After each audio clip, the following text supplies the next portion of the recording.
नमस्कार दोस्तों, आज मैं आपको सुनाने जा रही हूँ शादी के फेरों से पहले दहेज की मांग करने वाले सरकारी दूल्हे का किया वो हाल कि सब देखते रह गए। रीता लाल जोड़े में सजी धजी आईने के सामने बैठी खुद को निहार रही थी। बहुत खूबसूरत लग रही थी, पर थोड़ी देर पहले ही तो पार्लर से आई थी। वैसे तो पार्लर वाली ने उसके श्रृंगार में कोई कमी नहीं रखी थी, पर फिर भी उसका चेहरा फीका लग रहा था, क्योंकि उसके चेहरे पर मुस्कान नहीं थी। दुल्हन के चेहरे पर जो लालिमा होती है वह उसके चेहरे से नदारद थी, जिससे ये साबित हो रहा था कि वो इस शादी से खुश नहीं है। वो बिना किसी भाव के दर्पण में अपना चेहरा देख रही थी। दिल का बहुत गहरा रिश्ता जुड़ गया था उसके साथ आने वाली जिंदगी के न जाने कितने ख्वाब बुने थे, पर अब हकीकत कुछ और ही थी, जो उसने अपने ख्वाब में भी नहीं सोची थी। तभी कमरे के बाहर दो औरतों की आवाज आई, जो आपस में बातें कर रही थी। पहली औरत बोली, अरे बहन, ये लड़की तो मुंह में चांदी की चम्मच लेकर पैदा हुई है। एक तो इतने बड़े डॉक्टर की बेटी है, और देखो इसका दूल्हा आईएएस अधिकारी है। बड़े ही भावों वाली है ये छोरी। दूसरी औरत बोली, 30 लाख रख रखे हैं डॉक्टर साहब ने, और सारा दहेज भी दे रहे हैं। इतने में तो एक आईपीएस भी दुम हिलाने लग जाए, और इतना दे रहे हैं, इससे तो लगता है कि लड़की में कोई कमी है। पहली औरत बोली, अरे पागल हो क्या बहन, लड़की इतनी अच्छी वकील है, और पूरे परिवार में रीता से सुंदर गुड़ी लड़की कोई नहीं है। हाँ, तो तुम्हें पता नहीं है क्या, इसकी पहले भी तो सगाई हो गई थी, पर सगाई के 2 महीने बाद ही रिश्ता टूट गया। लड़की में ही कोई खोट होगा, तभी तो रिश्ता टूटा। बड़े भले लोग थे, वो जमींदार थे गांव के, और लड़का तो दिल्ली में रहता था, वही पढ़ता था। बहुत ही सुंदर और नेक लड़का था। वो क्या नाम था उसका, याद ही नहीं आ रहा। राहुल नाम था उस लड़के का। सब पता है मुझे। रिश्ता उन्होंने नहीं, बल्कि डॉक्टर साहब ने तोड़ा था। अरे हुआ क्या था कि जमींदार साहब के छोटे भाई ने धोखे से सारी प्रॉपर्टी हड़प ली, और जमींदार साहब अर्श से फर्श पर आ गए। और बस फिर क्या था, डॉक्टर साहब को लगा इस परिवार में अब उनकी बेटी का भविष्य सुरक्षित नहीं है, और वैसे भी लड़का तो सरकारी नौकरी वाला ही चाहिए था। पूरे 1 साल से लड़के देख रहे हैं, तब जाकर सरकारी अधिकारी मिला है। अरे बहन, हमें क्या, चलो हम तो खाना खाने चले, और क्या वैसे भी बहुत अच्छा इंतजाम है खाने का। वो दोनों तो चली जाती है, लेकिन रीता को उलझन में डाल जाती है। वो ही जानती थी कि कैसे उसने खुद को इस शादी के लिए तैयार किया था। 2 महीने में ही बहुत लगाव हो गया था उसे राहुल से। लगाव क्या, अगर प्यार भी कहें तो गलत नहीं होगा। जब उसे पता चलता राहुल के चाचा के धोखे के बारे में, तो उसे बहुत बुरा लगा था। तब वो राहुल से बात भी नहीं कर पाई। उससे पहले ही उसके पापा ने ये रिश्ता तोड़ने का फैसला किया, जिसे सुनकर तो रीता के पैरों तले जमीन खिसक गई। उसने बहुत समझाया, पापा को बहुत मिन्नतें की, हाथ जोड़े, लेकिन उसके पापा टस से मस नहीं हुए। उसे सख्त हिदायत भी दी थी कि वो राहुल से ना तो फोन पर बात करे और ना ही किसी तरह का कोई संपर्क रखे। अगर उसने ऐसा किया तो उसे अपने पापा का मरा मुंह देखना होगा।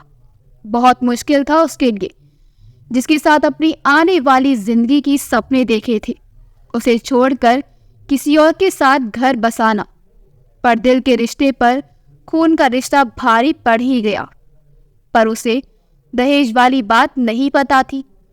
इतनी बड़ी बात आप हमसे कैसे छिपा सकते हैं पापा, जबकि आप जानते हो कि हमें दहेज लेने और देने वाले बिल्कुल भी नहीं पसंद। वह तिल मिला उठी है और उसके पापा से बात करने उनके कमरे की तरफ जाती है। वह दरवाजा खोलने वाली ही होती है कि उसने कानों में अंदर चल रही बात सुनाई पड़ती है। ये क्या कह रहे हैं आप? अब इस वक्त हम इंतजाम कैसे कर पाएंगे? देखिए, आप समझने की कोशिश कीजिए। रीता ने हल्के से दरवाजा खोलकर देखा तो उसके पापा फोन पर किसी से बात कर रहे थे और उसकी माँ सोफे पर बैठे हुए उनकी ओर देख रही थी। देखिए समधी जी, हमने तो पहले से ही 30 लाख रख रखे हैं और अब आप एकदम से कैसे इतनी जल्दी कैसे हो पाएगा? देखिए, आप समझने की कोशिश कीजिए। मेरी एक ही बेटी और आप लास्ट टाइम में ऐसा नहीं कर सकते हैं। हेलो हेलो, फोन काट दिया। रीता की माँ रिंकी बोली, क्या हुआ जी? क्या कह रहे हैं समधी जी? 30 लाख रुपए और 10 तोला सोना और सभी मेहमानों के लिए अच्छे उपहार होने के बावजूद उन्हें अब गाड़ी भी चाहिए। अब क्या करेंगे हम? पहले ही रीता की शादी में इतना खर्चा हो गया है। अरे हम एक बेटी पर ही इतना खर्चा कैसे कर पाएंगे? चिंकी की भी शादी तो करनी है, राज की पढ़ाई भी है, कैसे मैनेज होगा सब? पापा, ये सब क्या है? आप दहेज के 30 लाख रुपए दे रहे हैं। इतनी बड़ी बात आपने मुझसे छुपाई क्यों? रीता को वहां देखकर दोनों ही पति पत्नी चौंक गए और उसके पापा भड़कते हुए बोले, आपको कितनी बार समझाना पड़ेगा? रीता ऐसे छुप छुप कर बड़ों की बातें नहीं सुनते और ना ही उनसे सवाल करते हैं। इतनी बड़ी बात हो गई और आप कहते हैं कि हम सवाल भी ना करें। आप जानते हैं ना कि हमें दहेज शब्द से ही कितनी नफरत है। हमने कितनी ही लड़कियों को इंसाफ दिलाया है, कितनी ही दहेज के लालचियों को सजा दिलवाई है, और जब बात हमारी है तो हम चुप रहे। नहीं, ये हमसे नहीं होगा। आप इस घर की बड़ी बेटी है रीता, लेकिन इसका मतलब ये नहीं कि आप हमसे जवान लड़ाएं। आज आपकी शादी है और आप उसी पर ध्यान दें, बाकी की बातों बड़ों पर छोड़ दें। लेकिन पापा, रीता और कोई बात नहीं है, अपने कमरे में जाइए अभी, उन्होंने तेज आवाज में कहा। एक बात याद रखिएगा पापा, हम आपकी बेटी है, गलत सहना हमारे खून में ही नहीं है और हम उन लड़कियों में से नहीं हैं जो अपने ही पेरेंट्स को बर्बाद करके अपना घर बसा ले। हम वो है जिन्हें अपने पेरेंट्स के साथ में एक छोटी सी गुस्ताखी भी बर्दाश्त नहीं है। अगर ऐसा वैसा कुछ भी हुआ ना पापा, तो हम मंडप पे से उठने में देर नहीं करेंगे। बहुत बदतमीज हो गई हैं आप, अभी के अभी अपने कमरे में जाइए। रीता को इस वक्त वहां से जाना ही सही लगा। वो गुस्से में अपने कमरे में आ गई। ये सही नहीं हुआ रिंकी, रीता अब चुप नहीं बैठेगी, इसलिए हमने उन्हें कुछ पता नहीं चलने दिया था। अब क्या करेंगे हम? जब आपको पता था तो आपने ऐसी जगह उसका रिश्ता क्यों किया जहां इतना दहेज मांग रहे थे? जरूरी थोड़े ही था कि उसका लड़का सरकारी नौकरी वाला ही हो, हम कोई और ही देख लेते। हमारी रीता बेस्टी नहीं, परफेक्ट है और वो एक परफेक्ट जीवन साथी ही डिजर्व करती है, ऐसा वैसा कोई नहीं। हम बात करेंगे जमाई से और समधी जी से, वो जरूर समझेंगे। रीता अपने कमरे में आकर अपने बेड पर बैठ गई, फिर एकदम से खड़ी हुई और इधर उधर टहलने लगी। हम ऐसे चुप नहीं बैठ सकते हैं, हमें कुछ करना ही होगा। कोई कुछ करे ना करे, पर हम अपने लिए स्टैंड जरूर लेंगे। पर क्या करें, कुछ समझ ही नहीं आ रहा है। हम रमन जी से बात करते हैं। हाँ, ये सही होगा, वो ज़रूर समझेंगे। और क्यों नहीं, वो खुद एक IAS ऑफिसर हैं, आई एम श्योर उन्हें इन सब के बारे में कुछ पता नहीं होगा। वो रमन को फ़ोन लगाती है पर वो फ़ोन नहीं उठाता है। वो बार बार ट्राई करती है लेकिन वो फ़ोन नहीं उठाता है। उसके लिए ये कोई नई बात नहीं थी। रमन से उसकी बस नाम मात्र ही बात होती है। जब वो रमन से पहली बार मिली थी तब भी उन दोनों की कोई खास बातचीत नहीं हुई थी। रीता के बारे में जानने में उसे ज़्यादा दिलचस्पी नहीं दिखाई। बस उसने अपनी तारीफों को ही फूल बांधी कि कैसे उसने अपनी मेहनत करके अपनी पहचान बनाई है। लेकिन रीता क्या सोचती है और क्या नहीं, ये जानने की उसने कोशिश ही नहीं की। और रीता के दिमाग में तो बस राहुल ही था। उसने भी जैसे उससे मिलकर बस औपचारिकता ही निभाई। तभी कुछ देर बाद रीता के फोन की घंटी बजी। उसने देखा फोन रमन का था। वो उठा पाती उससे पहले ही फोन कट गया। उसने फिर फोन लगाया। हेलो रीता, एक बार में फोन क्यों नहीं उठाती हो? वो हम क्या हुआ? कुछ काम है? सब ठीक है ना? जी वो रमन जी, हमें आपसे बात करनी है। हाँ तो शादी की बात कर लेना, इतना क्या जरूरी है कि बार बार कॉल किए जा रही हो? बस अभी बारात निकलने ही वाली है। रमन जी, हमारी बात बहुत ज़रूरी है, हमें अभी ही बात करनी है आपसे, प्लीज़ बहुत ज़रूरी बात है। ओके, तो मैं वहाँ पहुँचते ही तुमसे ही बात करूँगा सबसे पहले। ठीक है। रीता फ़ोन रख देती है। उसके मन में उम्मीद की एक किरण जागती है। रीता अपने कमरे में इधर उधर चक्कर काट रही थी, क्योंकि अब उसे रमन से ही उम्मीद थी। बारात आ चुकी थी और पता नहीं कब वरमाला के लिए बुलावा आ जाए।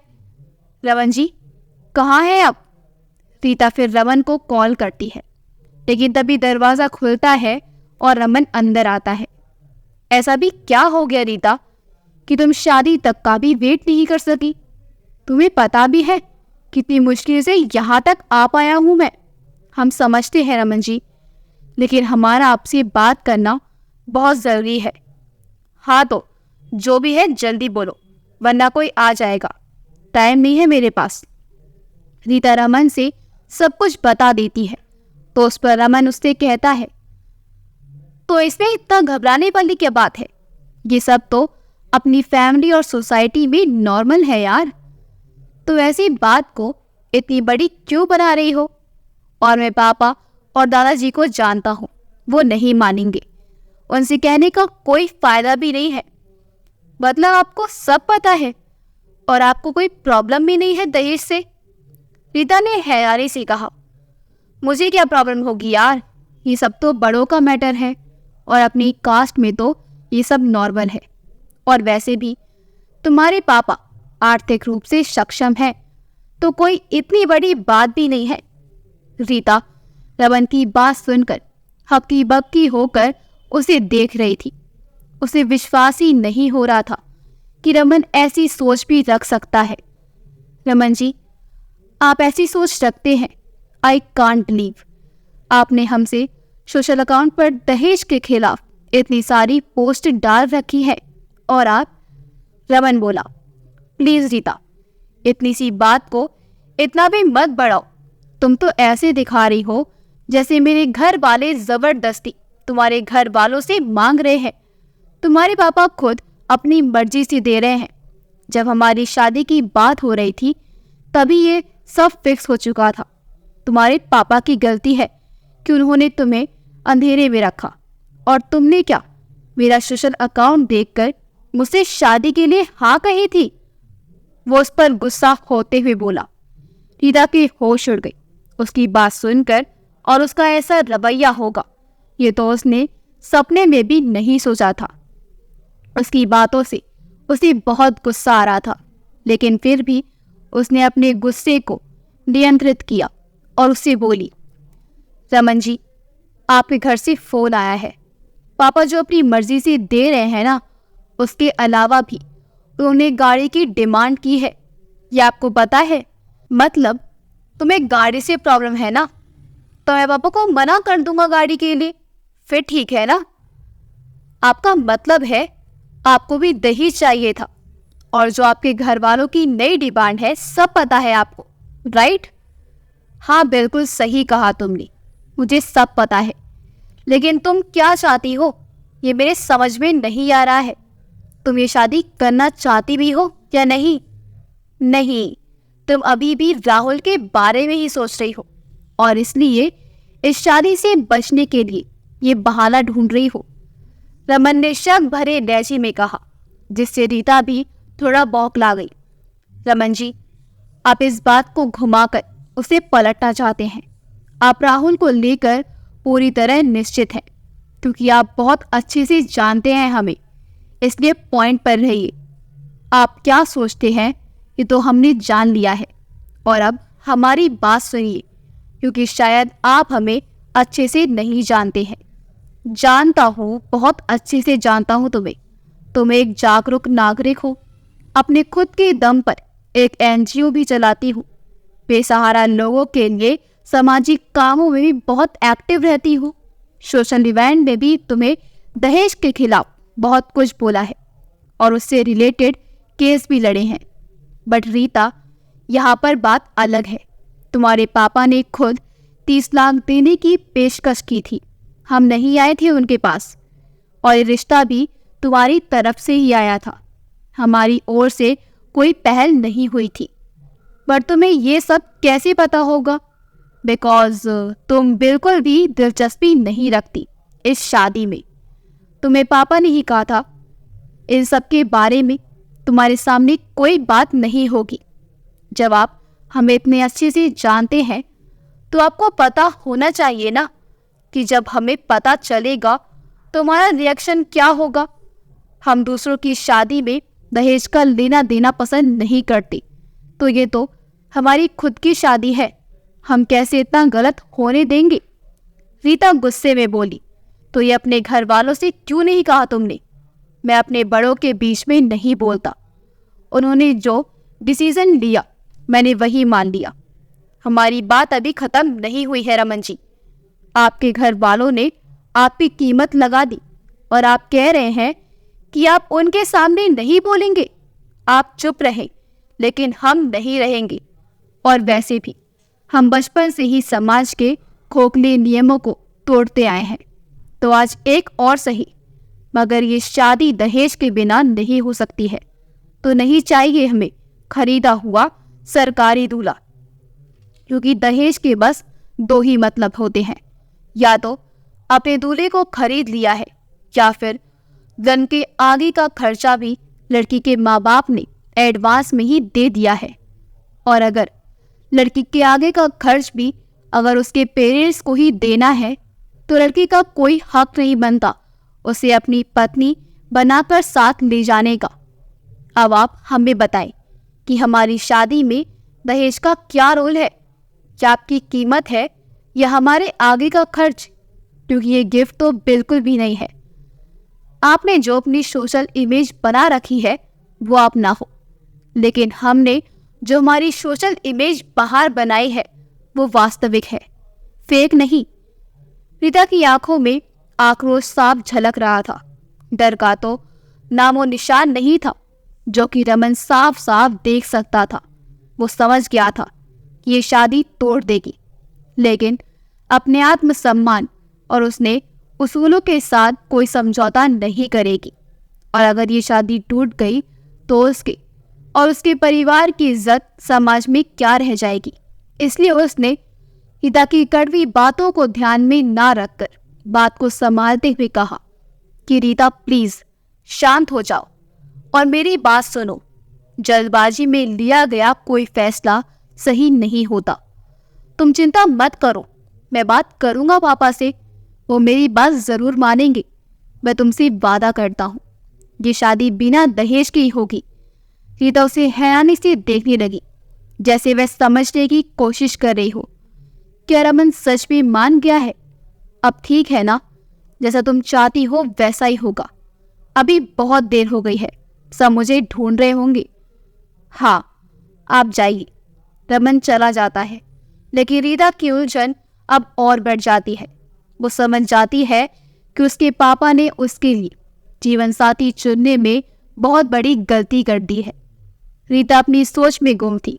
उसे समझ आ गया था कि उसकी शादी जिससे होने जा रही है उससे उसकी सोच बिल्कुल भी नहीं मिलती है। उसके पापा ने जब राहुल से रिश्ता तोड़ दिया था तब से उन्होंने सोच दिया था कि अब वो रीता की शादी किसी सरकारी नौकरी करने वाले लड़के से ही कराएंगे ताकि उसका फ्यूचर सिक्योर रहे। रीता के मन में राहुल से दूर होने का गम था और राहुल के सपने तोड़ने का गिल्ट भी। और इसी बीच उसे होश नहीं था कि उसकी शादी जिससे हो रही है उसके बारे में कुछ जान भी सके। उसके पापा ने जो भी निर्णय लिया उन्हें शहर स्वीकार कर लिया। राहुल उसे बहुत पसंद करता था और वो भी उसे। रीता ने जितने सपने राहुल के साथ देखे थे उससे भी ज्यादा सपने राहुल ने रीता के साथ सोचे थे। तब रीता के कमरे में चिंकी आई और रीता से बोली, दीदी वरमाला के लिए बोल रहे हैं, आप तैयार हो ना? तभी मैं उसके चेहरे की ओर देखती है। दी ठीक हो ना आप? रो रहे थे क्या? हम ठीक है चिंकी, अगर इतना दम घुट रहा है तो क्यों अपनी जिंदगी पर अड़ी है? आप अभी भी वक्त है, छोड़ दीजिए जिद। चिंकी प्लीज, तुम एक ही बात को बार बार क्यों दोहरा रही हो, जबकि तुम्हें अच्छे से जानती हो इस सब का कोई फायदा नहीं है। वे दोनों की बात कर ही रही थी तभी गौरी अंदर आई। लोगों को सीख देना बहुत आसान होता है, लेकिन जब बात खुद की अमल करने की आए ना तो अच्छे अच्छे की फट जाती है। गौरी ने अंदर आते हुए कहा। रीता उसे असमंजस सी नजरों में देखने लगी। मैडम भूल गई मेरे टाइम पर तूने मुझे कितना ज्ञान दिया था, और वैसे भी तेरे मन से पूछे तो ये शादी करना चाहती है? रीता ने कहा। क्या है यार, कि तुम लोगों ने फिर से वही राग अलापना शुरू कर दिया। जिस रास्ते हम चाहकर भी नहीं जा सकते हैं तो बार बार हमें उस रास्ते का पता बताओगी तो उससे क्या होगा? क्यों हमारे जख्मों को कुरेद देती हो? सच हमेशा कड़वा ही होता है रीता, और आज के टाइम पर सबसे बड़ा सच ये है, तेरे दिल में आज भी राहुल है। तुम आज भी उसी से प्यार करती हो। ये सब तुम अच्छे से जानती हो पर मानती नहीं हो। और तुम ये शादी अपने पापा के लिए कर रही हो, और तुम्हारे पापा तुम्हारी शादी रमन से इसलिए कर रहे हैं क्योंकि उन्हें लगता है कि तुम इस शादी में बहुत खुश रहोगी। पर नहीं, तुम खुश नहीं रहोगी, और रमन के साथ तो बिल्कुल भी नहीं। रमन अपनी सफलता के मद में चूरे घमंडी इंसान है, और तुम इतनी सक्सेसफुल होने के बाद भी डाउन टू अर्थ टाइप की लड़की हो। आई एम सॉरी, पर तुम दोनों की कभी नहीं निभेगी। इनफ गौरी, क्या चाहती हो तुम? हम शादी से भाग जाएं और राहुल के पास चले जाएं और छोड़ जाएं हमारी फैमिली को एक जिल्लत भरी जिंदगी जीने के लिए, ताकि उन्हें सब उंगली से बताएं कि यही वे लोग हैं जिनकी बेटी ने ऐसा काम किया कि ये सिर उठाकर नहीं चल सकते। यू नो व्हाट गौरी, हमारी फैमिली में कोई ज्यादा पढ़ लिखा नहीं था। दादाजी के पास बहुत पुश्तैनी जमीन है। उन्होंने किसी को बुआ या चाचा जी को ज्यादा पढ़ने ही नहीं दिया, लेकिन पापा ने जैसे तैसे उन्हें समझाकर अपनी पढ़ाई पूरी की और डॉक्टर बन गए। और उनकी जब जॉब लगी तो दादाजी को बिल्कुल पसंद नहीं आया उनका जॉब करना है, लेकिन पापा ने उनके खिलाफ जाकर अपना काम जारी रखा और इतने बड़े डॉक्टर बन गए। दादाजी भी ज्यादा दिन उनसे दूर ना रह सके। समय के साथ थोड़ा बदलाव आया।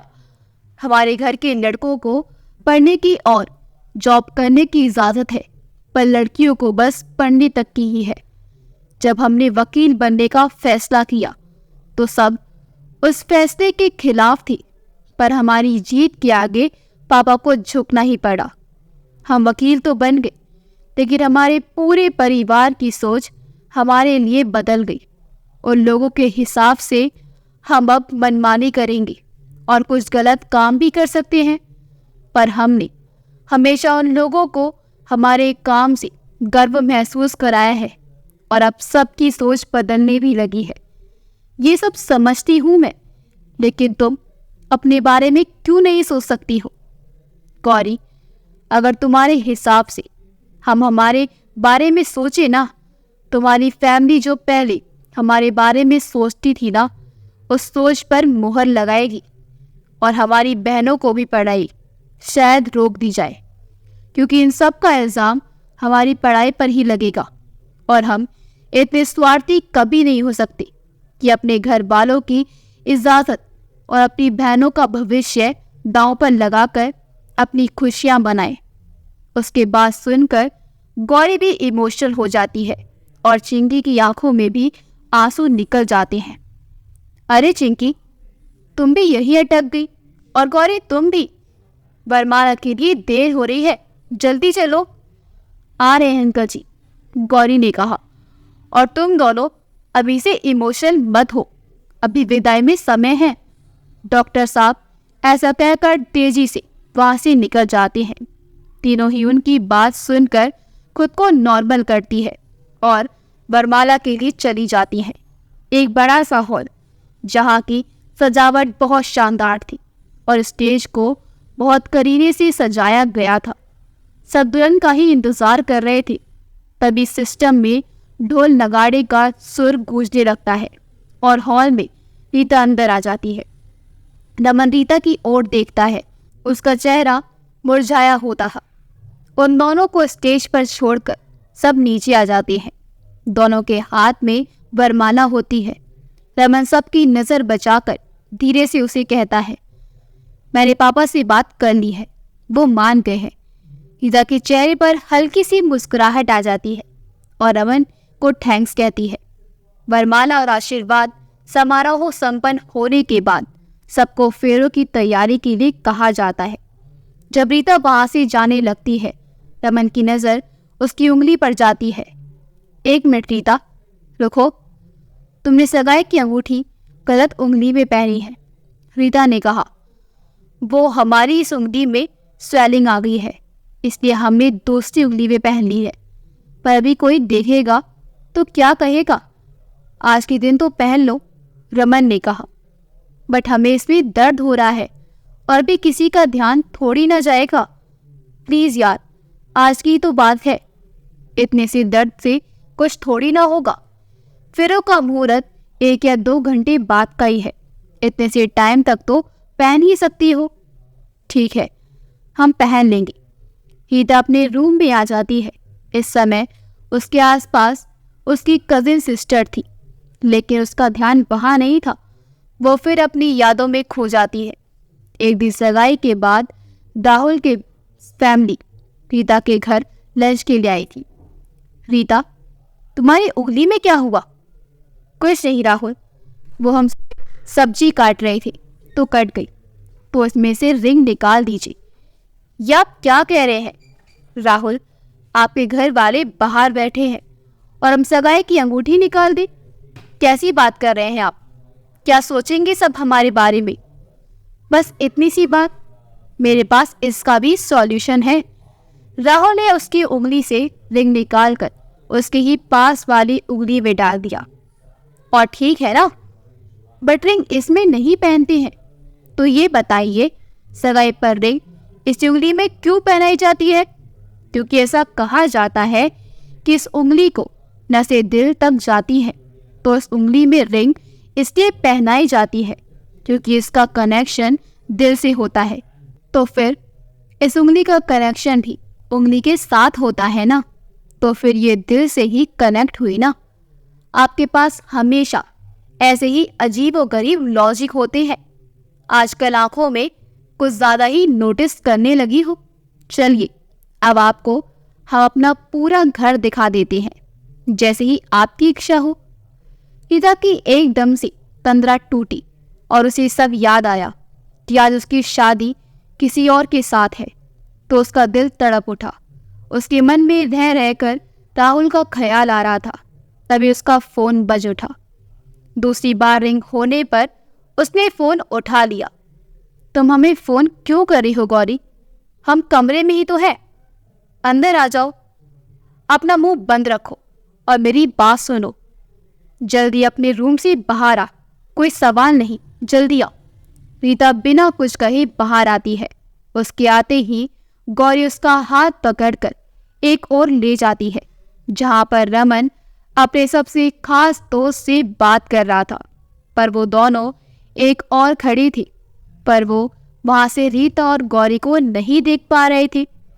वैसे तूने बात को तो बहुत अच्छे से हैंडल कर लिया है, पर रीता भाभी को आज नहीं तो कल पता चल ही जाएगा। फिर तू क्या करेगा? दोस्त ने कहा। तो रमन बोला, शादी हो जाने के बाद मुझे कुछ छिपाने की जरूरत ही कहाँ है।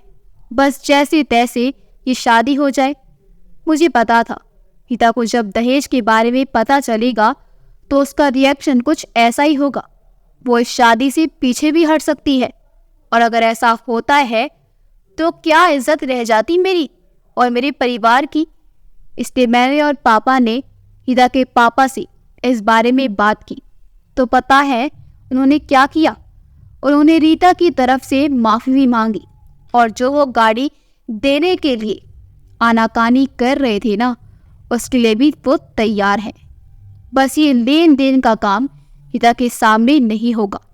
दोस्त ने कहा, वाह बेटे, तूने तो कमाल कर दिया। वहां पर तेरे होने वाली पत्नी तुझे हीरे समझ रही है कि तेरी वजह से ये शादी बिना दहेज की हो रही है, पर उन्हें क्या पता तुझे पूरा दहेज मिल रहा है। अरे मैं तो कहता हूँ तुझे तो इससे भी ज़्यादा मिलना चाहिए। सरकारी नौकरी है तेरी, क्या कमी है तुझ पे? अरे लोग तो जो छोटी मोटी नौकरी करते हैं उन्हें भी इतना देते हैं कि पूछ मत, और तेरी तो फिर भी इतनी बड़ी पोस्ट है। पता नहीं तूने भाभी की इतनी बातें कैसे सुन ली। इतने रिश्ते आए थे तेरे लिए, पता नहीं तूने इन्हें ही क्यों चुना, जबकि वो सब तो तुझे कितना कुछ देने को तैयार थे। उसकी बात पर रमन ने मुस्कुराते हुए जवाब दिया, यार तुम जानते हो ना मेरी फैमिली को, ये लोग अपनी जाति बिरादरी में ही शादी करते हैं, और बाकी जो भी रिश्ते आ रहे थे उन सब में लड़की या तो कम पढ़ी लिखी होती थी या सुंदर नहीं होती थी, और मैं किसी गवार से तो शादी कर नहीं सकता हूँ ना। अभी रीता को देख, पढ़ी लिखी, सुंदर, आज के ज़माने की स्मार्ट लड़की है, और वैसे भी इसकी वकालत तो मैं शादी के बाद वैसे भी छुड़ा दूंगा। बस एक बार ये शादी हो जाए। और हाँ, मैंने रिश्ता रीता के घर भिजवाया था, एक सोशल इवेंट में देखा था इसे। ये सब सुनते ही रीता के दिमाग ने तो जैसे काम करना ही बंद कर दिया। वो वहां से दंदनाते हुए चली गई, और वहीं गौरी ने अपना फ़ोन देखा जिसमें उसने वीडियो बनाई थी, और उसके चेहरे पर मुस्कान आ गई। रीता अपने पापा के कमरे में आई। वहां पर उसकी माँ, पापा, चाचा और बुआ बैठे हुए कुछ बातें कर रहे थे। रीता गुस्से में थी। जितना गुस्सा वो रमन पर थी, उतना ही गुस्सा उसे अपने माँ पापा पर आ रहा था। गुस्से से वो कांप रही थी। रीता गुस्से से बोली, हम ये सब क्या सुन रहे हैं पापा? उसकी आंखों में से आंसू बहने लगे। उसकी बात सुनकर सब उसके पास आए। रीता, क्या हुआ है बेटे? आप रो क्यों रही है? क्या हुआ है? बोली रीता। रिंकी ने उसका चेहरा हाथों में लेते हुए कहा, पर रीता ने उसके हाथों को नीचे कर दिया। ये तो आप हमें बताइए कि हमने क्या बिगाड़ा है आपका? किस बात की सजा दे रहे हैं हमें? क्या हम बोझ हो गए हैं आपके लिए, जिसे आप बस जैसे भी हो सके अपने सिर से उतारना चाहते हैं? रीता, क्या बकवास कर रही हैं आप? ये कोई तरीका होता है बात करने का? नहीं पापा, आज नहीं। आज हमारा तरीका चाहे जो भी हो, आपको हमारी बात सुननी होगी, तो आपको हमारे सवालों के जवाब देने होंगे। तभी वहाँ चिंकी और गौरी भी आ जाते हैं। रीता को कभी किसी ने भी इतने गुस्से में नहीं देखा था। सबको लगा उसके पापा भी अब बहुत गुस्सा हो जाएंगे, पर वो उसके पास प्यार से बोली, हम जानते हैं आपके सवाल क्या है, पर बेटा हम जो भी कर रहे हैं आपकी खुशी के लिए कर रहे हैं। रमन बहुत अच्छे हैं, आप उनके साथ बहुत खुश रहेंगी। अच्छे तो राहुल भी थे ना पापा, खुश तो हम उनके साथ भी रहते। तो फिर आपने उनसे हमारा रिश्ता क्यों तोड़ा? उनके साथ हमारा रिश्ता अनमोल था, पर रमन के साथ हमारा रिश्ता आपने खरीदा है, और खरीदी हुई चीजें अक्सर बिक जाया करती हैं जब उनके भाव खरीदे हुए दाम से ज्यादा हो। रीता जिंदगी किताबी बातों से नहीं कटती है। राहुल के साथ आपका कोई भविष्य नहीं है। भले ही हमें आज कीमत चुकानी पड़े, पर इस बात की खुशी रहेगी कि हमने आपको सुरक्षित भविष्य दिया है। आप हमारे जन्मदाता हैं पापा, भाग्य विदाता नहीं। आप हमारे लिए अमृत लेंगे, पर वह जहर भी बदल जाए तो उसमें आपका कोई दोष नहीं होगा। क्योंकि हमारे भाग्य में जहर है तो हमें वही मिलेगा। आप कितनी भी कोशिश करें पर उसे अमृत में भी नहीं बदल पाएंगे। अगर हमारे नसीब में खुशियां हैं तो वो हमें ज़रूर मिलेंगी। आपको खरीदने की ज़रूरत नहीं होगी। और अगर माँ बाप ऐसी खुशियां खरीद सकते हैं ना, तो दुनिया की कोई भी बेटी दुखी नहीं होती। डॉक्टर साहब के पास उसकी बातों का कोई जवाब नहीं था। तभी उसकी बुआ बोली, अरे बेटा, ऐसे रिश्ते बार बार हाथ नहीं लगते हैं। ये रिश्ता उन्हीं की तरफ से आया था। बुआ, हम नहीं गए उनके यहाँ आगे से। देख रीता, सरकारी नौकरी वाले लड़के ऐसे ही नहीं मिलते, और तू तो बड़ी नसीबों वाली है जिसके लिए आगे से ऐसा रिश्ता आया है।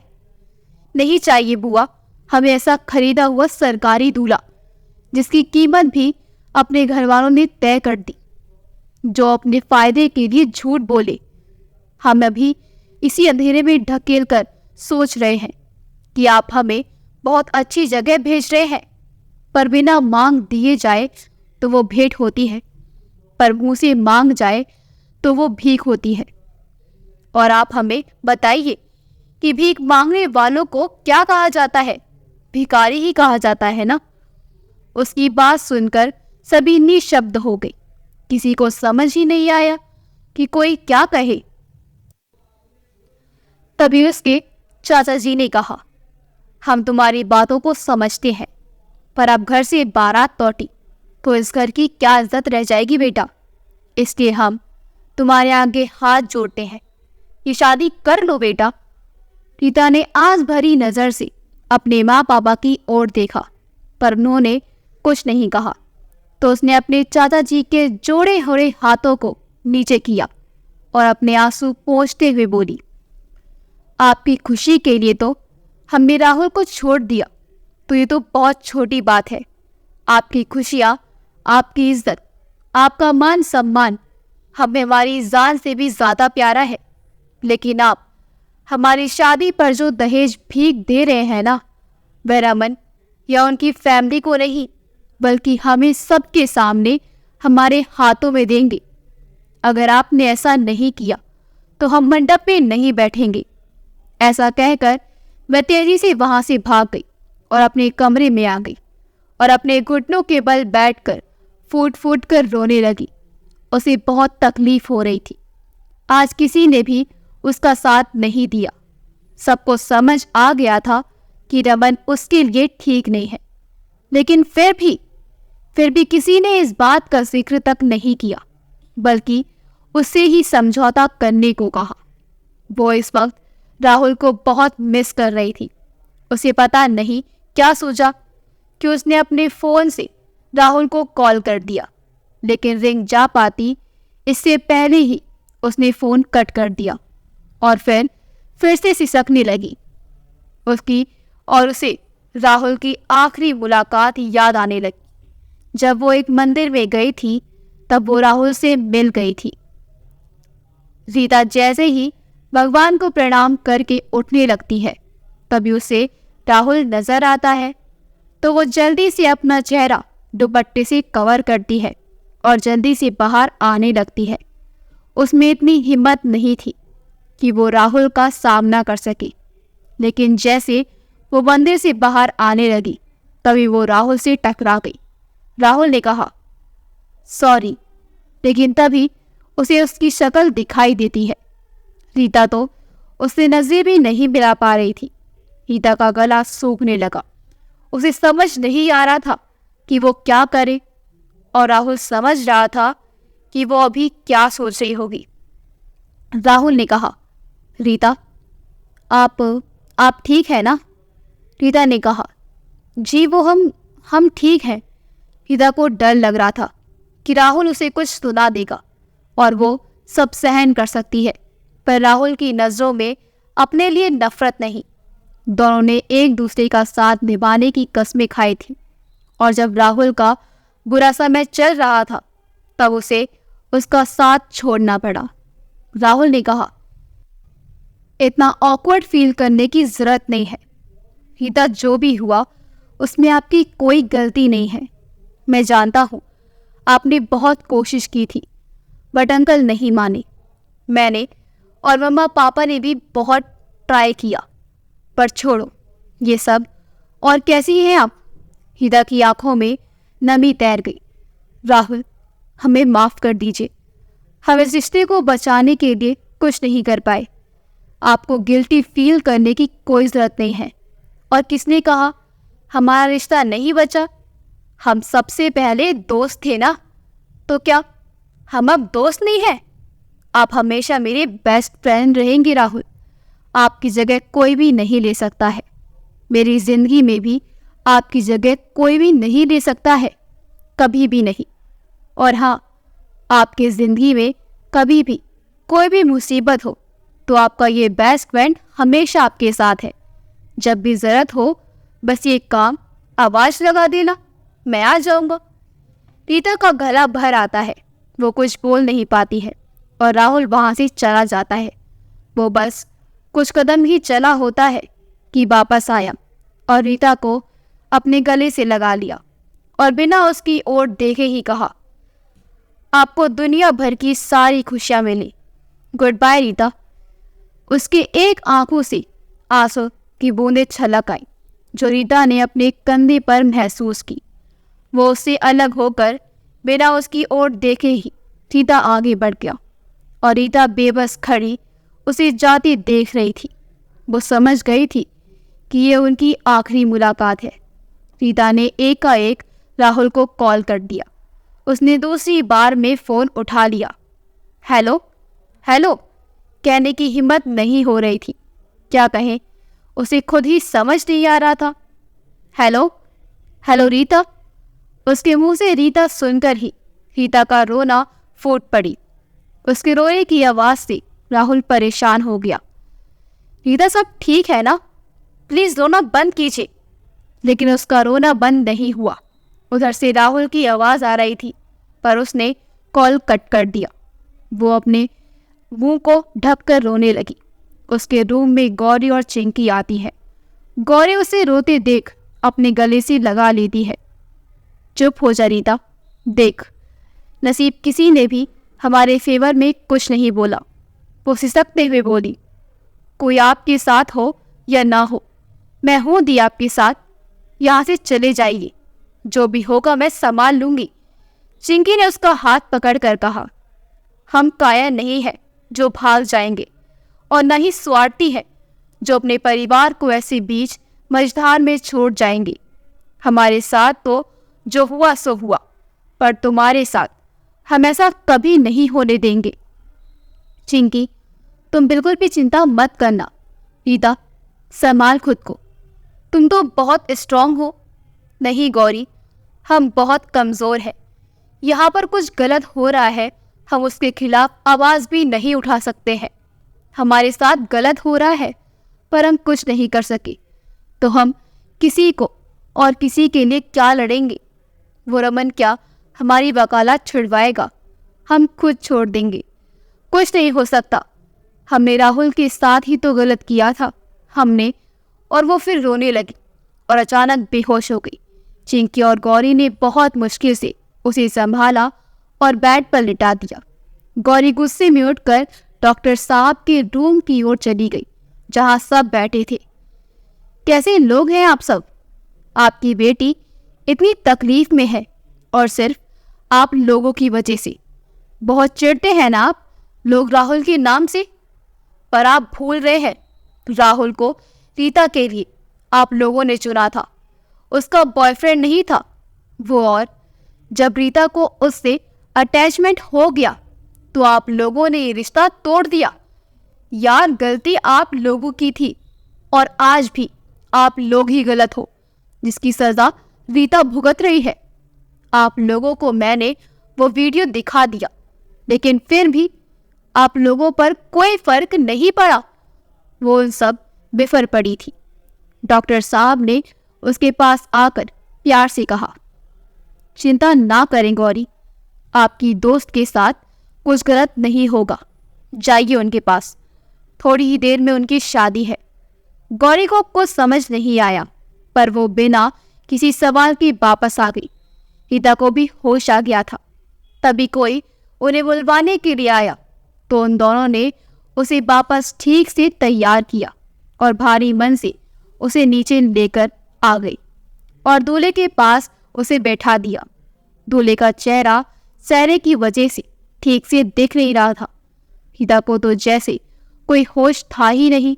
वो तो बस एक कठपुतली की तरह ही जैसे उसे कहा जा रहा था वैसे किए जा रही थी। जैसे ही कन्यादान किया जाता है तो रीता का हाथ दूल्हे के हाथ में दिया जाता है तो उसकी आंखों से आंसू निकल जाते हैं जो कि दूल्हे के हाथ पर पड़ते हैं और उसके हाथ की पकड़ रीता के हाथ पर कस जाती है और कुछ देर बाद ही विवाह संपन्न हो जाता है। पंडित जी वरवधू को सबका आशीर्वाद देने को बोलते हैं, लेकिन तभी रमन के पापा कहते हैं वरवधू को आशीर्वाद बाद में मिलेगा, पर पहले समधी जी हमें हमारी भेंट तो दे दीजिए। जिस पर डॉक्टर साहब मुस्कुराने लगते हैं। डॉक्टर साहब मुस्कुराते हुए बोलते हैं समधी जी पहले आशीर्वाद तो दे दीजिए। इस बात पर रमन के पापा भड़कते हुए बोले देखिए समधी जी, बाकी बातें बाद में, इस बारे में पहले ही बात हो चुकी है। अरे इतना भी क्या जल्दी है, ये सब बात हम सुबह करते हैं। अभी तो बारात की विदाई का मुहूर्त है। कैसी बातें कर रहे हैं आप डॉक्टर साहब। जब तक आप पूरे 20 लाख हमारे हाथ में नहीं रख देते तब तक हम दुल्हन को लेकर नहीं जाएंगे। रीता का खून खौलने लगा। वो जैसे ही कुछ बोलने को हुई तभी दूल्हे ने उसका हाथ पकड़ लिया और वो चुप हो गई। पर उसे ये स्पर्श कुछ जाना पहचाना लगा, पर उसने कुछ नहीं कहा। फिर आपको गाड़ी भी तो चाहिए थी, इसलिए रीता के चाचा जी ने कहा। हाँ, पर पहले 20 लाख आप दे रहे हैं तो ठीक है, वरना हम अपने बेटे को लेकर जा रहे हैं। हाँ अंकल, बिल्कुल जाइए, पर अपनी बेटी को साथ लेकर। मैं भी लेकर आता हूँ।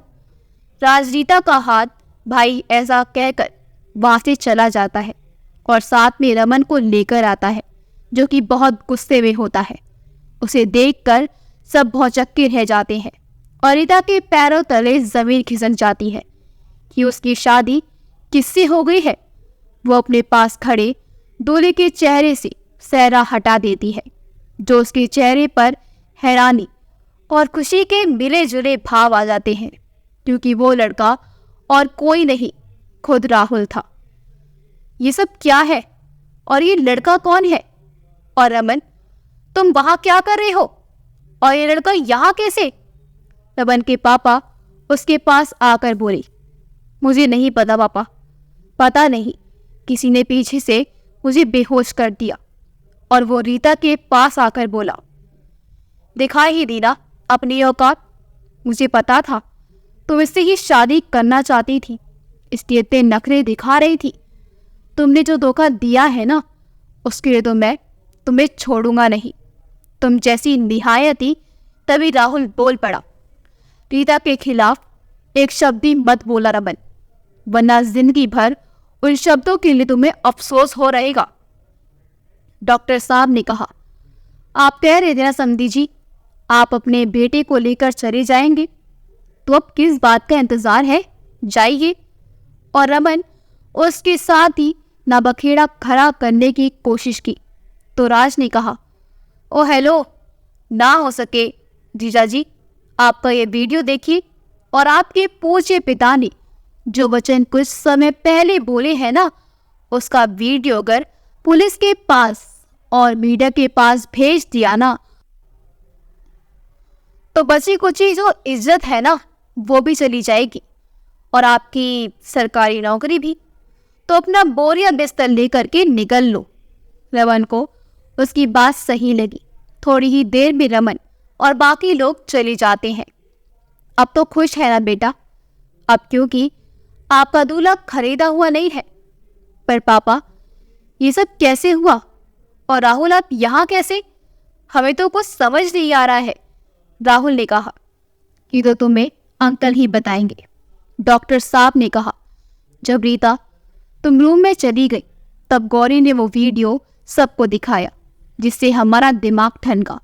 बात दहेज तक तो ठीक थी, पर हमने उनसे पहले ही बात कर ली थी कि रीता की शादी के बाद भी वकालत नहीं छोड़ेगी। लेकिन वो तो अभी भी अपनी बात से मकर गया। हम सोचते थे कि उसके घर वालों की सोच चाहे जैसी भी हो, पर कम से कम रमन की सोच तो अच्छी होगी।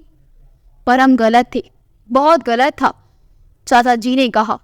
और तभी मेरे दिमाग में राहुल का ख्याल आया और मैंने इनके पिताजी से बात की।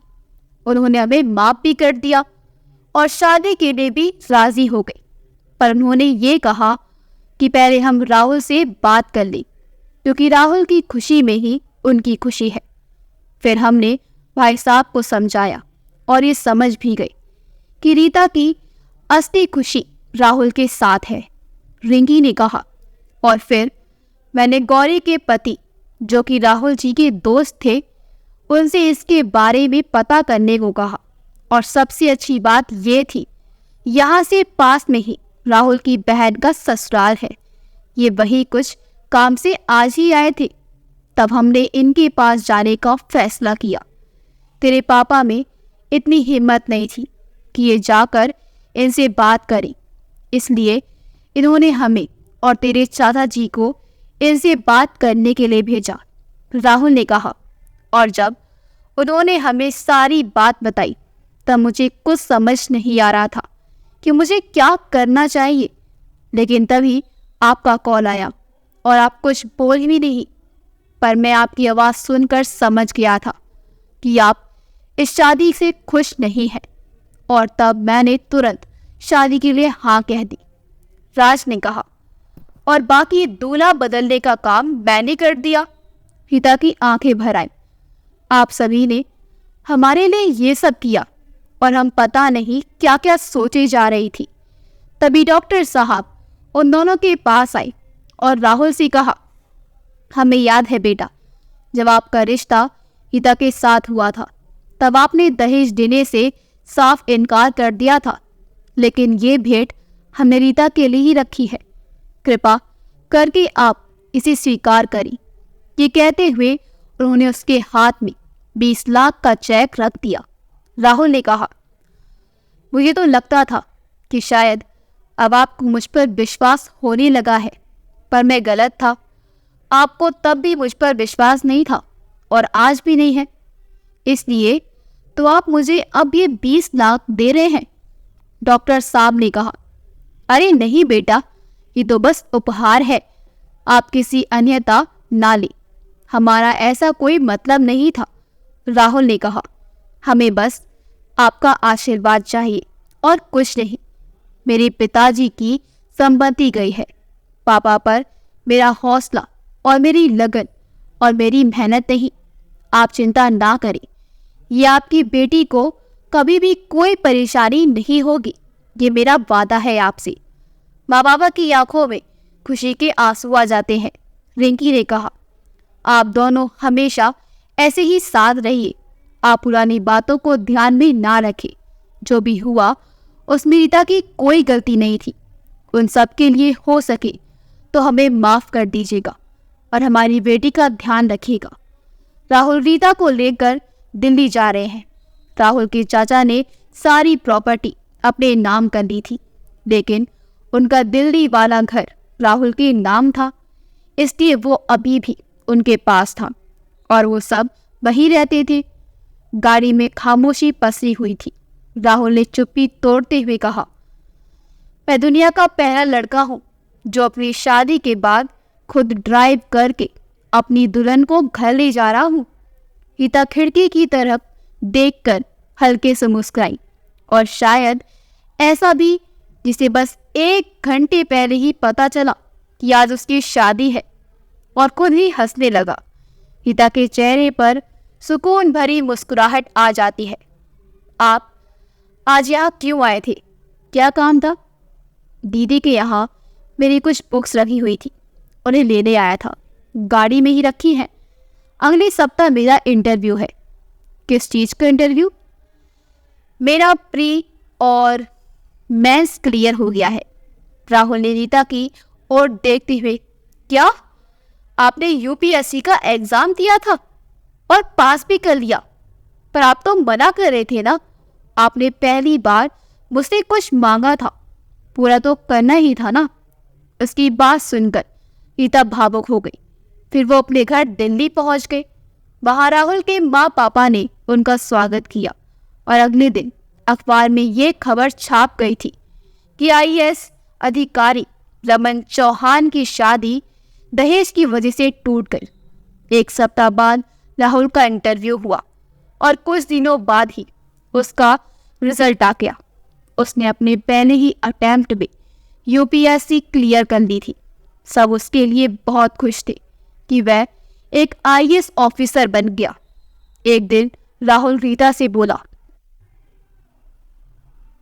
रीता, आपकी किस्मत में था तो सरकारी दूल्हा, तो देखिए मेरी जॉब लग गई। जी नहीं, हमारी शादी के समय आप सरकारी अधिकारी नहीं थे, आप एक आम आदमी थे। मतलब हम सरकारी पति हैं। जी नहीं, आप बस हमारे प्राइवेट पति हैं। राहुल और रीता दोनों मुस्कुराने लगते हैं।